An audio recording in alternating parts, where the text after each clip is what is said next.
দেখতে দেখতেই চলে এলো রামাদান মাস। মহান এই মাসের ফজিলত যে কতটা উঁচুতে তা আসলে বর্ণনা করে শেষ করা যাবে না। কেবলমাত্র দুটো হাদিস বলে আমি এই মাসের গুরুত্বটা কিছুটা তুলে ধরার চেষ্টা করছি। হাদিসে কুদসির একটা হাদিস থেকে জানা যায়, আল্লাহ সুবহানাহু ওয়া তাআলা বলেন, আদম সন্তানের সকল নেক আমল তার নিজের জন্য, কেবলমাত্র সিয়াম ছাড়া। সিয়াম হলো আমার জন্য আর আমি নিজেই সিয়ামের প্রতিদান দেব। খেয়াল করলে বুঝবেন, এই হাদিসে সিয়ামকে ইবাদাত হিসেবে এক অনন্য মর্যাদা, অনন্য স্থান দান করা হয়েছে। এমনকি সালাতের ব্যাপারেও আল্লাহ কোনো জায়গায় এভাবে বলেননি। উনি বলেছেন আদম সন্তান অন্য যা ইবাদাত করে, যেমন সালাত, হজ, জাকাত ইত্যাদি সবকিছুই তার নিজের জন্যই করে। কিন্তু বান্দার সিয়াম হয় কেবল আল্লাহর জন্য। আর এই সিয়ামের প্রতিদান তিনি নিজ হাতেই প্রদান করবেন। অন্য কোনো আমলের পুরস্কার তিনি এভাবে প্রদান করবেন মর্মে কোনো কিছু পাওয়া যায় না, কেবলমাত্র সিয়াম ছাড়া। তাহলে বোঝাই যাচ্ছে যে রামাদান মাস এক অনন্য উচ্চতার, অনন্য মর্যাদার মাস। দ্বিতীয়ত, জান্নাতের কয়েকটি দরজার মধ্যে একটি দরজার নাম হল আর রাইয়ান। এই দরজা দিয়ে কেবলমাত্র সিয়াম পালনকারীরাই প্রবেশ করতে পারবে। তারা ব্যতীত আর কেউই এই দরজা দিয়ে প্রবেশ করতে পারবে না। এমনকি নিয়মিত তাহাজ্জুদ আদায়কারী ব্যক্তি, নিয়মিত দানসাদাকাকারী ব্যক্তিও এই দরজা দিয়ে ঢুকতে পারবে না। সিয়াম ব্যতীত আর এমন কোনো নির্দিষ্ট ইবাদাতের ব্যাপারে আমরা জানতে পারি না যেখানে ওই নির্দিষ্ট ইবাদাতের জন্য জান্নাতে আলাদা একটি প্রবেশপথ রাখা হয়েছে। সুবহানাল্লাহ! রামাদান তো চলেই এসেছে আমাদের দোরগোড়ায়। আমরা কি সিয়াম সাধনার মাসটা কিভাবে সত্যিকার সাধনার মধ্য দিয়ে পালন করব তা কি এখনও ঠিক করেছি? যদি না করে থাকি তাহলে এখনই শুরু করে দিন। যে কোনো ব্যবসা শুরু করার আগে আমরা প্ল্যান প্রোগ্রাম করি, প্রজেক্ট প্ল্যান দাঁড় করাই।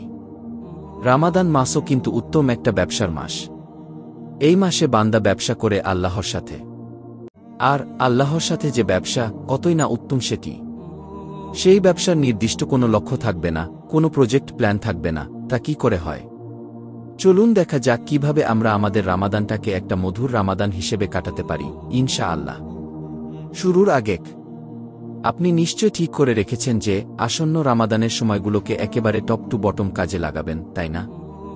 সারাক্ষণ হয় সালাতে থাকবেন, না হয় কুরআন তিলাওয়াতে অথবা জিকিরে। এই তো। আপনার এই আগ্রহ এবং ইচ্ছাকে মন থেকে স্বাগত জানাই। কিন্তু সেই সাথে বলি, এখুনি এই চিন্তা মন থেকে ঝেড়ে ফেলে দিন। কারণ এভাবে আপনি আসলে আপনার রামাদান কাটাতে পারবেন না। দুনিয়া থেকে বিচ্ছিন্ন হয়ে গিয়ে একেবারে ইবাদাতে মশগুল হয়ে যাওয়া আপনার পক্ষে সম্ভব না। কারণ দুনিয়াকে আপনি ছাড়তে চাইলেও দুনিয়া কিন্তু আপনাকে ছেড়ে দেবে না। আপনি অফিস না করে পারবেন, পরীক্ষা না দিয়ে পারবেন, বাজার না করে পারবেন, হসপিটালে না গিয়ে পারবেন, বাচ্চার অসুস্থতায় দৌড়ঝাঁপ না করে পারবেন। এর কোনোটাই আপনি এড়িয়ে যেতে পারবেন না। এড়িয়ে যাওয়া যৌক্তিকও না। আপনাকে এগুলো সামলে চলতে হবে এবং একই সাথে রামাদানকেও সর্বোচ্চ কাজে লাগাতে হবে। কিন্তু আপনি যদি ধরে বসে থাকেন যে আপনি এই মাসে আর কিছুই করবেন না কেবল ইবাদত ছাড়া, তাহলে রামাদানের প্রথম সপ্তাহেই আপনি হাঁপিয়ে উঠবেন এবং বাকি 3 সপ্তাহের ইবাদতগুলোও মাটি করবেন। তাই রামাদান নিয়ে এমন কোনো প্ল্যান প্রোগ্রাম করবেন না যা আপনার জন্য বাড়তি ঝামেলার কারণ হয়ে দাঁড়ায়। সাধ্যের অতিরিক্ত কিছু করতেও আল্লাহ আপনাকে বলেননি। তিনি আপনাকে ততটুকুই করতে বলেছেন যতটুকু করতে আপনি সমর্থ। কুরআনে আল্লাহ বলেন, আল্লাহ কোনো ব্যক্তিকে তার সামর্থ্যের বাইরে কিছু চাপিয়ে দেন না। তাই রামাদান নিয়ে যদি অসম্ভব কিছু প্ল্যান করে রাখেন, তা এই মুহূর্তে মন থেকে ঝেড়ে ফেলে দিন। নতুন করে ভাবুন আপনার প্রাত্যহিক জীবনের সাথে সামঞ্জস্য রেখে কিভাবে রামাদানের সময়গুলো সর্বোচ্চ ব্যবহার করা যায়। ফরজের ফরজিয়াত। ফরজ মানে হল অবশ্য পালনীয়। অবশ্য পালনীয় বলতে বোঝায় যা আপনাকে অবশ্যই করতে হবে। 5 ওয়াক্ত সালাত আল্লাহ সুবহানাহু ওয়া তাআলা আমাদের জন্য ফরজ করেছেন। রামাদানের বাইরেও এই 5 ওয়াক্ত সালাত আমাদের জন্য যেমন ফরজ, রামাদানেও তেমনি। তাই খুব খেয়াল রাখতে হবে যেন 1 ওয়াক্ত ফরজ সালাতও না ছুটে যায়। যদি ছুটে যায় তাহলে কিন্তু সব প্ল্যান প্রোগ্রাম প্রজেক্ট অঙ্কুরেই বিনষ্ট হয়ে যাবে। ফরজ সালাতগুলো অবশ্যই জামাতের সাথে হতে হবে। যদি কোনোভাবে জামাত ছুটে যায়, মাথায় রাখতে হবে যেন ওয়াক্ত শেষ হয়ে না যায়। ওয়াক্ত শেষ হয়ে যাবার আগেই সেটা আদায় করে নিতে হবে। ভাগ করে নিন সময়টুকু। আগেই বলেছি, সারাদিন আর সারারাত ইবাদত করার প্ল্যান নিয়ে আগালে আপনি খুব বেশি দূর আগাতে পারবেন না। এটা কিন্তু পরীক্ষিত সত্য। তাই আপনার সময়গুলোকে ভাগ করে নিন। আপনার অফিসের সময়, ক্লাসের সময় আর কাজের সময়ের বাইরে কি পরিমাণ সময় হাতে আছে তা নির্দিষ্ট করুন। ধরা যাক এসবের বাইরে আপনার হাতে সময় আছে 3 ঘন্টা। মানে ক্লাস, অফিস আর কাজের হিসেব বাদ দিয়ে আপনার হাতে 3 ঘন্টার মতন সময় থাকে রামাদানে বাড়তি ইবাদত করার জন্য। এখন এই 3 ঘন্টাকেই সর্বোচ্চ কাজে লাগিয়ে রামাদানে আল্লাহর নৈকট্য অর্জন করে নিতে হবে। কিভাবে? ফরজ সালাতগুলো আপনি রামাদানের বাইরেও পড়তেন, রামাদানের ভিতরেও পড়বেন। তাই ফরজ সালাতের জন্য আলাদাভাবে সময় নির্ধারণের দরকার নেই। এটা তো আমাদের প্রাত্যহিক রুটিনেরই অংশ।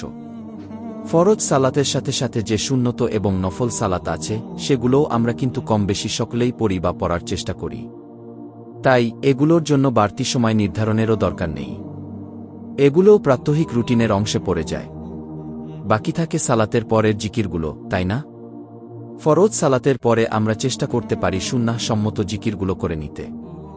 এই জিকিরগুলোর জন্য আমরা হিসনুল মুসলিম নামের ছোট্ট বই কিংবা অ্যান্ড্রয়েড অ্যাপটা ফোনে রাখতে পারি। এই জিকিরগুলো যে মসজিদে বসে করতে হবে তা নয়। এগুলো আমরা হাঁটার সময়, অফিসের ডেস্কে, গাড়িতে বসেও করতে পারি। তবে শর্ত হল মনোযোগ দিয়ে করা। কি বলছি তা বোঝার চেষ্টা করা। তাহলে ফরজ সালাতের আগের পরের সুন্নত নফলের জন্য এবং এসবের পরের জিকিরের জন্য নির্দিষ্ট করে সময় বের করার দরকার নেই।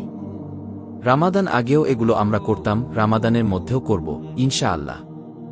তাহলে বাড়তি 3 ঘন্টা যে বের করলাম তা দিয়ে কি করব?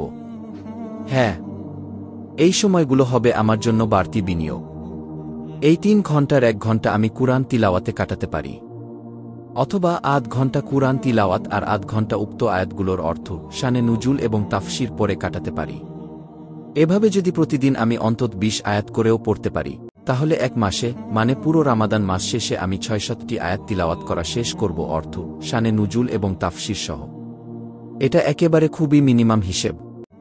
আপনি চাইলে এখানে আরও আধ ঘন্টা থেকে 1 ঘন্টা বাড়িয়েও নিতে পারেন, অসুবিধে নেই। তবে আমাদের হিসেবের জন্য এটা ধরেই আগানো যাক। প্রথম ঘন্টা পার হল, দ্বিতীয় ঘন্টা কিভাবে কাটাবো তাহলে?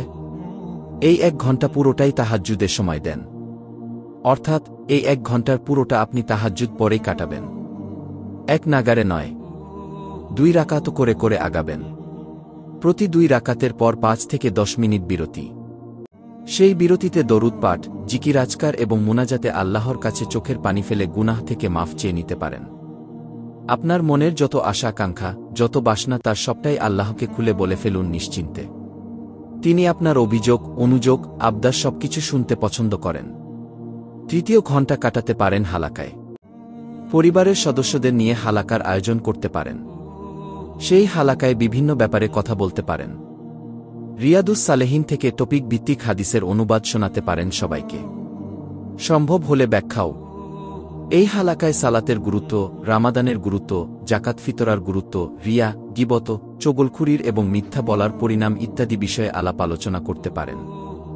নিজে যদি না পারেন তাহলে ইউটিউব থেকে শাইখদের এসব বিষয়ে ভালো ভালো লেকচারগুলো প্লে করে সবাই মিলে শুনতে পারেন। এভাবে আপনার বাসায় হালাকার একটা পরিবেশ গড়ে উঠবে রামাদানের উসিলায়, এবং আল্লাহ তাওফিক দিলে সেটা রামাদানের পরও চলতে থাকবে, ইনশাআল্লাহ। বাড়তি 3টি ঘন্টাকে এভাবেই আপনি রামাদানে পুরোপুরিভাবে কাজে লাগাতে পারেন, ইনশাআল্লাহ। রামাদানের একদিন। এখানে রামাদানের একদিন কিভাবে কাটানো যায় সেটা উল্লেখ করছি। এটাকে মডেল ধরে আপনি পুরো রামাদানটাই এভাবে কাটিয়ে দিতে পারেন, ইনশাআল্লাহ। একেবারে প্রথম রামাদানটা আপনি শুরু হবে তারাবিহর সালাত দিয়ে। মানে যেদিন চাঁদ দেখা যাবে সেদিন ঈশার পরে তারাবিহর সালাতের মাধ্যমে রামাদান যাত্রা করে। সেদিন আপনি ঈশার পরে তারাবিহ পড়লেন। তারাবিহ পরে এসে খুব ভারী কিছু খাবেন না। হালকা জুস বা পানীয় জাতীয় কিছু খেয়ে শুয়ে পড়তে পারেন। অ্যালার্ম দিয়ে রাখুন রাত 2 বা 2:30। নো মোর ফেসবুকিং, জাস্ট ঘুম। ঘুম থেকে 2 বা 2:30টার দিকে জেগে ফ্রেশ হয়ে অজু করে সালাতে দাঁড়াবেন। 4-6 রাকাত কিয়ামুল লাইল পড়ুন। উপরের হিসেবে 1 ঘন্টা সময় কিয়ামুল লাইলে ব্যয় করতে পারেন। তবে আপনার সুবিধে অনুযায়ী এই হিসেব বাড়তেও পারে আবার কমতেও পারে। যা হোক, এরপর কুরআন পড়তে বসে যান।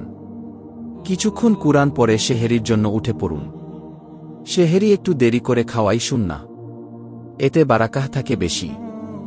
সেহেরি খেয়ে যদি সময় থাকে বাসায় 2 রাকাত তাহিয়াতুল অজুর সালাত পড়ে নিন। এটা খুব চমৎকার একটা সুন্নাহ। তাহিয়াতুল অজু মানে অজুর সালাত। তাহিয়াতুল অজু আদায়কারীর জন্যে জান্নাতে একটি ঘরের নিশ্চয়তা দেওয়া আছে। যা হোক, এরপর মসজিদে চলে যান। হাতে যথেষ্ট সময় থাকলে আগে 2 রাকাত দুকুদুল মসজিদ তথা মসজিদে প্রবেশের সালাত পড়ে নিন। এরপর ফরজের আগের 2 রাকাত সুন্নাত আদায় করে ফেলুন ধীরে সুস্থে। মনে রাখতে হবে, জামাতের জন্য হাতে যদি সময় কম থাকে তাহলে দুকুদুল মসজিদ এবং ফজরের সুন্নাতের মধ্যে ফজরের সুন্নাত সালাত প্রাধান্য পাবে। কারণ আল্লাহর রাসূল সাল্লাল্লাহু আলাইহি ওয়াসাল্লাম বলেছেন, ফজরের 2 রাকাত সুন্নত আসমান এবং জমিনের মধ্যে যা কিছু আছে সেসব কিছু থেকে উত্তম। ফজরের সালাত আদায় করে প্রাথমিক জিকির আজকারগুলো শেষ করতে পারেন। এরপর হালকা কুরআন তিলাওয়াত করা যায়।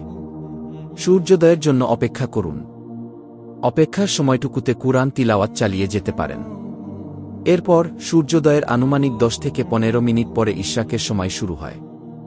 এই সময়টুকুতে আপনি 2 রাকাত ইশরাকের সালাত আদায় করে বাসায় চলে আসতে পারেন। অবশ্য বাসায় এসেও ইশরাকের সালাত পড়া যাবে, কোনো সমস্যা নেই তাতে। এরপর আপনি আপনার দৈনন্দিন কাজে লেগে গেলেন। অফিস, ক্লাস, কাজ বা অন্যান্য মাঝের সময়গুলোতে কিন্তু কোনোভাবেই জোহর আর আসরের সালাত মিস করা যাবে না। এর মধ্যে যদি ফ্রি সময় পান, সেগুলোতে কুরআন তিলাওয়াত শোনা, বিভিন্ন ইসলামী লেকচার শুনে কাটাতে পারেন। ফেসবুক স্ক্রলিং না করাই উত্তম। ইফতারের আগের সময়টুকু খুব গুরুত্বপূর্ণ। এই সময়ে দোয়া কবুল হয়ে থাকে। তাই এই সময়টুকু ঘুমিয়ে বা ফেসবুকিং করে না কাটিয়ে বেশি বেশি দোয়া, ইস্তিগফার পাঠ করুন। এটাই উত্তম। ইফতারে ভরপেট খাওয়ার দরকার নেই। বিশেষ করে এমনভাবে খাবেন না যাতে মাগরিব সালাত, ঈশা এবং তারাবিহর সালাতে আপনার উপর আলসেমি ভর করে। অল্প খান, কিন্তু স্বাস্থ্যকর খাবার খান। পুষ্টি সমৃদ্ধ ফলমূল বেশি খান। ইফতার এবং মাগরিবের সালাতের পরের সময়টুকু রেস্ট করতে পারেন। তবে ঘুমাবেন না কিন্তু, তাহলে ঈশা আর তারাবিহ গোল্লায় যাওয়ার আশঙ্কা আছে। শুয়ে শুয়ে বই পড়তে পারেন কিংবা বাচ্চাদের নিয়ে খেলতে পারেন, তাদের পড়াতে পারেন। এরপর ঈশা, তারাবিহ এবং বাকিটা আবার আগের মতোই। রামাদানে যা করবেন না। 1. আমাদের অনেকের কাছে রামাদানটা কেবল না খেয়ে থাকার মতো, অর্থাৎ উপোস থাকাই যেন রামাদান। তাই দিনের বেলা ঘুমিয়ে আমরা দিনটাকে বিদায় করে দিতে চাই। সেহেরি খেয়ে ফজরের পরে ঘুম, জোহরের সময় ওঠা। এরপর জোহর পরে ঘুম, আসরের সময় ওঠা। আসর পরে ঘুম, একেবারে মাগরিবের সময় ওঠা। একদমই না। এরকম একেবারেই করা যাবে না। তাহলে রামাদানের আসল উদ্দেশ্য এবং বারাকাহটাই আপনি মিস করে ফেলবেন। রামাদান কোনো বোঝা নয় যে পেটের খিদের যন্ত্রণা থেকে বাঁচতে পুরো দিন ঘুমোতে হবে। 2. কাজ না থাকলে দিনের সময়গুলো অলস কাটাবেন না। কুরআন তিলাওয়াত, হাদিস অধ্যয়ন, বিভিন্ন ভালো ইসলামী বইপত্র পড়ে সময় পার করুন। তাফসির পড়ুন, সিরাহ পড়ুন। 3.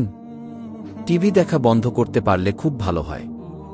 যত ভালো অনুষ্ঠানই হোক, না দেখে থাকতে পারলে উত্তম। অনুষ্ঠান ভালো, কিন্তু বিজ্ঞাপনগুলো তো যাচ্ছে তাই। 4. ফেসবুক না চালিয়ে থাকতে পারলে তো খুবই ভালো। ফেসবুকই আপনার রামাদানের বেশিরভাগ সময় নিয়ে নিবে, গ্যারান্টেড। তাই এই সময়টুকু ফেসবুক থেকে দূরে থাকাটাই নিরাপদ। তবে একেবারে সম্ভব না হলে যথাসম্ভব কমিয়ে আনুন। 5. অনর্থক কথাবার্তা এড়িয়ে চলুন। সিয়াম শুধু না খেয়ে থাকার নাম নয়, জিহবারও সিয়াম আছে। জিহবার সিয়াম হল সে অনর্থক অশ্লীল কথাবার্তা থেকে বিরত থাকবে। চোখের সিয়াম হল সে অশ্লীল জিনিস দেখা বন্ধ করবে। কানের সিয়াম হল সে অশ্লীল, খারাপ জিনিস শোনা থেকে বিরত থাকবে। 6. ইফতার পার্টি নামের আল্ট্রা মডার্ন জিনিসগুলো এড়িয়ে চলুন। রামাদান এরকম পার্টি করে বেড়ানোর নাম নয়। 7. নিজের মা বোন বা স্ত্রীর উপরে চাপ কমান। রামাদানে দুপুরের পর থেকে মাগরিবের আগ পর্যন্ত তাদের দিয়ে বাহারি পদের সুস্বাদু খাবার রান্নার ঝামেলা তাদের উপর চাপিয়ে দেবেন না। তাদেরও তো ইবাদত করার দরকার আছে, তাই না? তাছাড়া রামাদান মানে তো আচ্ছা মতন খাওয়া নয়। 8. রামাদানের শেষ 10 দিন শপিং, ঈদের কেনাকাটায় ব্যস্ত হয়ে পড়বেন না। এই শেষ 10 দিন পবিত্র লাইলাতুল কদর অন্বেষণ করুন, যা হাজার মাসের চেয়েও উত্তম। পেয়েছেন তো জিতেছেন। 9. সারারাত জাগবেন না। শরীরকে একটু বিশ্রাম দিবেন। তাড়াহুড়ো করে এক রাতে সব করতে গিয়ে অন্য রাতগুলো মিস করবেন না। কম ইবাদত করুন, তবুও ধীরে সুস্থে ধারাবাহিকভাবে করুন। 10. সিম্পল ঈদ উদযাপন করুন। কাপড় চোপড়ের পেছনে হাজার হাজার টাকা খরচ করবেন না। জাকাতগুলো পরিশোধ করুন। ফিতরাগুলো পরিশোধ করুন। সাদাকার পরিমাণ বাড়িয়ে দিন। আমাদের সকলের রামাদান সুন্দর কাটুক, সুস্থতায় কাটুক, এই প্রত্যাশা। আমরা যেন রামাদানকে ঠিক সেভাবে পালন করতে পারি, যেভাবে পালন করলে আল্লাহ সুবহানাহু ওয়া তাআলা খুশি হবেন, যেভাবে পালন করলে আমরা আমাদের গুনাহগুলো মাফ করিয়ে নিতে পারব ইনশা আল্লাহ। ওয়ামা তাওফিকি ইল্লা বিল্লাহ।